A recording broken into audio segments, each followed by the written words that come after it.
Magandang gabi mga kahirit. Dahil birthday po kahapon ng aking ama at hindi kami nakabili ng cake. Naisip ko na gawa na lang siya ng birthday cake na napakadaling gawin. Kahit nasa bahay ka lang, magagawa mo ito. So, tara, samahan niyo akong magluto.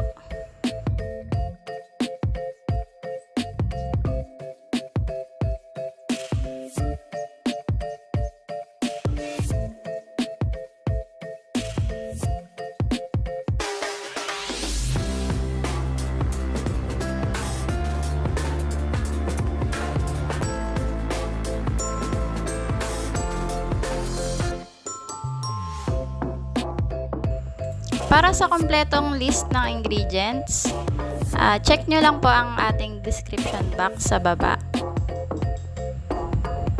Mag-start na po tayo. Sa ating mixing bowl, maglagay po tayo ng 1 cup ng all-purpose flour, half cup ng light brown sugar,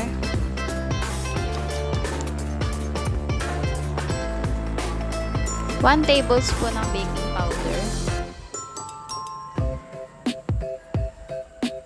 Mix muna po natin lahat yung mga dry ingredients bago tayo maglagay ng wet ingredients.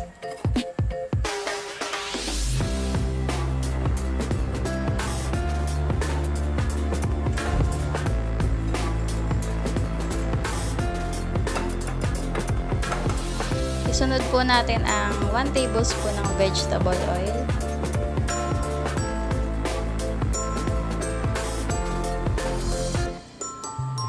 One-fourth cup ng evaporated milk. Kung wala po kayong evaporated milk, pwede kayong magano ng powdered milk sa 1/4 cup na tubig. 1 medium egg.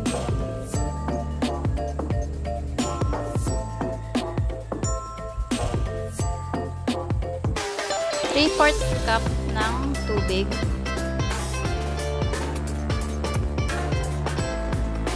At 1 tablespoon ng ube flavor.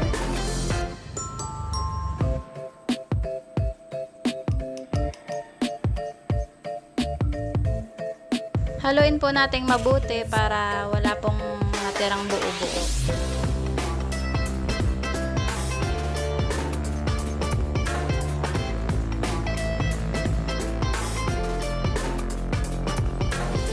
Ganito na po yung magiging itsura niya pag wala nang natitirang buo-buo pag nahalo natin siyang mabuti.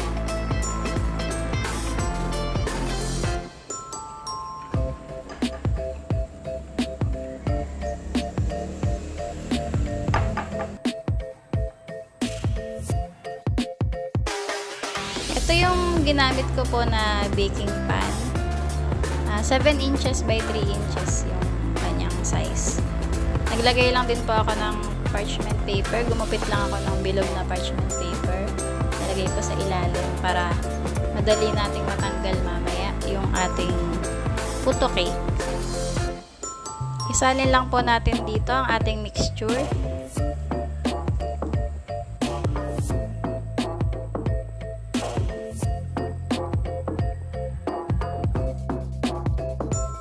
At takpan natin ng aluminum foil bago natin isalang sa steamer.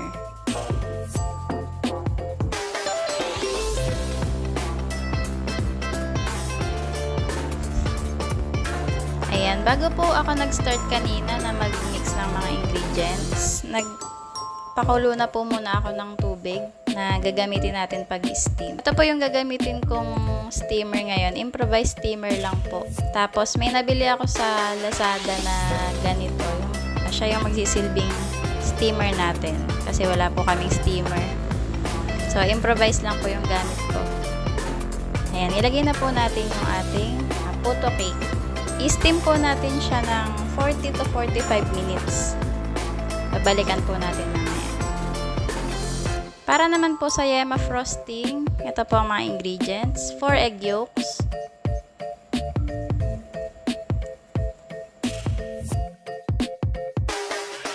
1 lata ng evaporated milk, 1 lata ng condensed milk, 2 tablespoon ng cornstarch, 1 tablespoon ng vanilla extract, at 1/4 cup ng butter.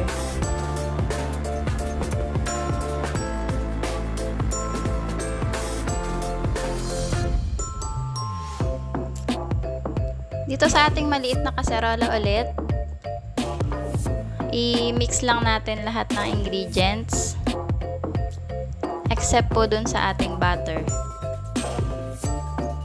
Ayan, yung 4 egg yolks, evaporated milk,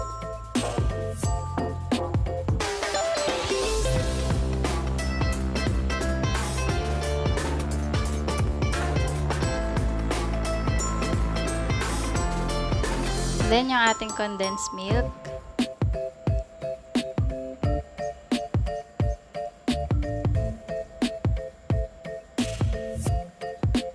yung 1 tablespoon ng vanilla extract,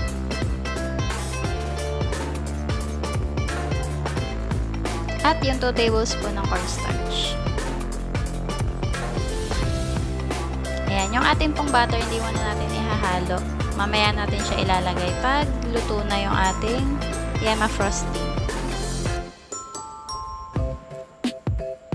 I-mix po muna natin ng mabuti para matunaw po yung ating cornstarch. Para walang buo-buo mamaya pag naluto na natin.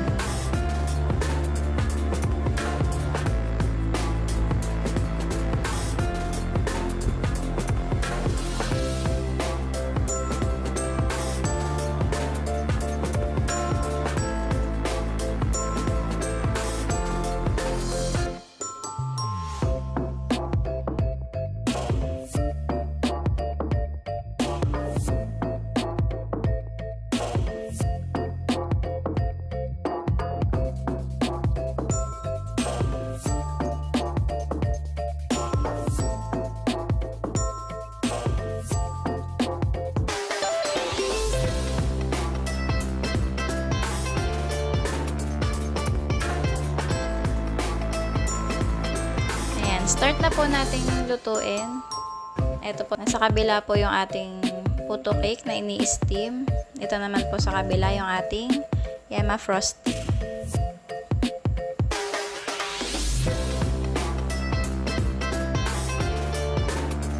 Haluin lang po natin siya ng haluin hanggang sa lumapot.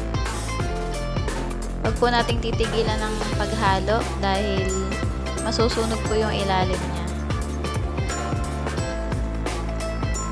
Mahina lang po yung apoy nito.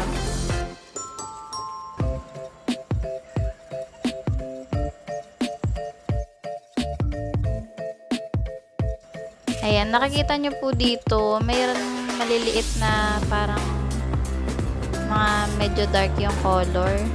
Ay, ganun po yung mangyayari pag hindi po natin nahalo ng dire-diretso, pag medyo naiwan natin. Medyo nagba-brown po yung ilalim niya. Kaya wag nyo pong titigilan ng paghalo.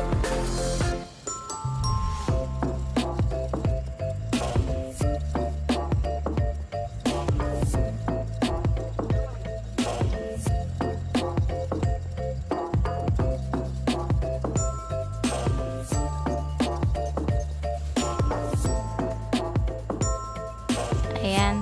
Ganito na po yung magiging texture niya pag lumapot na siya. Ayan. Ilang minutes na lang po ito, pwede na nating hanguin.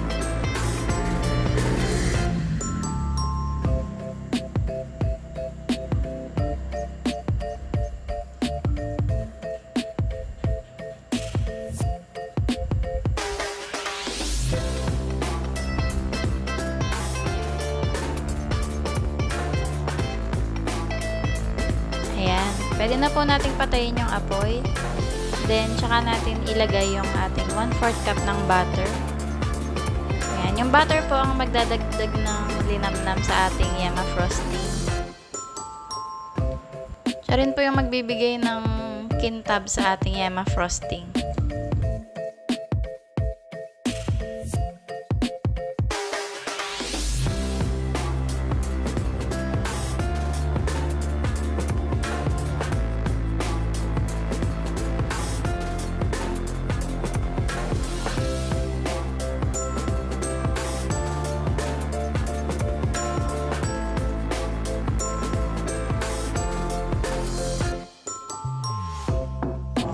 Ito na po yung ating yema frosting. Sinalin ko lang po sa tasa.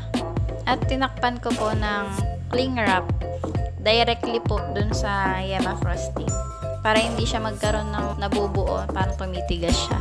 At ito na po ang ating puto cake. Ipo-frosting na po natin siya. Ito po ay pinalamig ko muna ng mga 10 to 15 minutes bago ko siya na-frosting.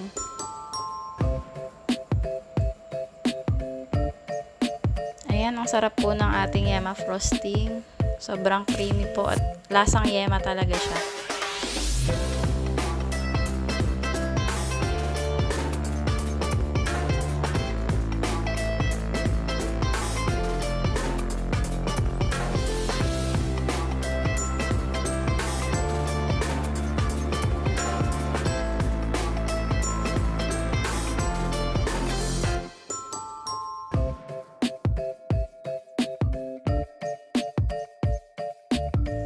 Tapos ko na pong lagyan ng frosting ang ating buong puto cake. At ito pong nailagay ko sa ibabaw. Yung toppings niya pong yan. Yan po yung binawas ko sa ibabaw kasi di ba po pag nag-steam tayo ng puto, maumbok siya.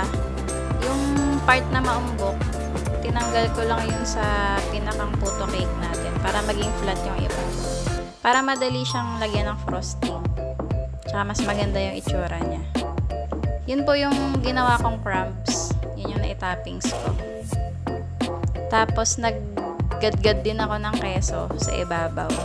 Kasi mas masarap po yung lasa ng yema cake, diba, pag may keso.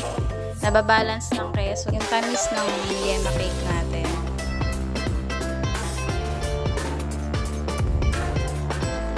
Ito pong ating recipe ng ube puto cake. Hindi po ito matamis. Kasi yung yema frosting na po natin ang magbibigay ng tamis kapag kinakain na natin to.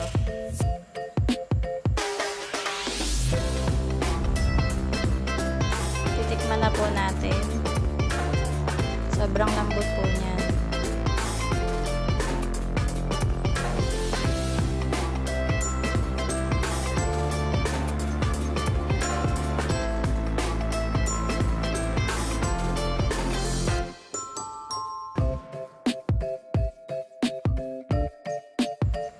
Ayan. O, diba, mga kahirit? Ang sarap po ng ating ube puto cake with yema frosting. Ang sarap. Saka napaka-moist po nito, mga kahirit. Tikman na po natin. Wow, super moist.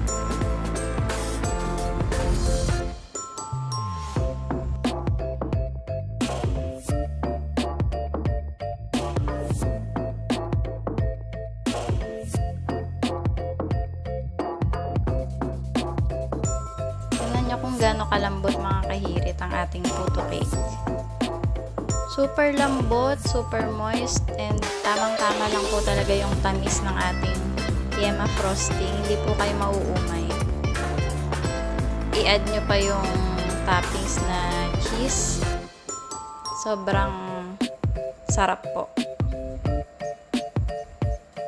Ayan, sana nagustuhan niyo po ang ating recipe ngayon. Palagi lang po nating tatandaan, mga kahirit, na there is no all-in-one book. Matutong magtanong, matutong mag-usisa, dahil hindi lahat ay makikita o mababasa sa libro.